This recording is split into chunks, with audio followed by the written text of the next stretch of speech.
Froid dans le dos.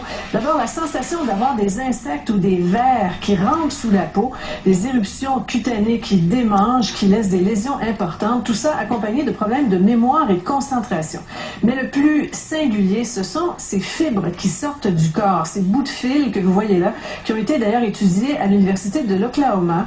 Aucune correspondance avec les 800 fibres textiles qui sont commercialisées ou les 85 000 composés organiques connus. On les a chauffés à 600 degrés Celsius pour découvrir qu'ils ne brûlent pas. Et pour ajouter au mystère, les fibres en question qui sont rouges, bleues et noires luisent sous les rayons ultraviolets. 10 ans. Qu'est-ce que vous avez au visage? Qu'est-ce que c'est? C'est la maladie de Morgelan. Donc au début, j'ai eu des gratouilles, des chatouilles, je comprenais pas bien pourquoi. Et j'ai aussi parfois des violentes démangeaisons vraiment intenses, avec le visage qui gonfle, je deviens rouge, un peu comme une réaction allergique. Qu'est-ce que vous disent les médecins? Les médecins ne connaissent pas, donc... Selon elle, cette maladie dite des morgelons serait liée aux chemtrails.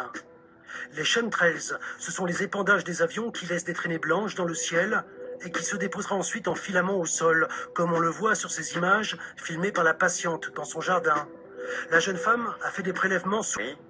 Nadine habite Marseille et affirme que des fibres sortent de ses doigts, tout comme ce patient belge qui s'est filmé avant de poster les images sur Internet. Pour cette femme, les scientifiques français continuent de nier les symptômes et les résultats d'analyse. Bon, donc je sais que c'est pas un délire vu que je vis, je peux pas vous dire autrement. Des études ont été faites qui montrent bien tous les symptômes, toute la symptomatologie au niveau du sang, toutes les modifications endocriniennes, sanguines, il se passe déjà pas mal de choses.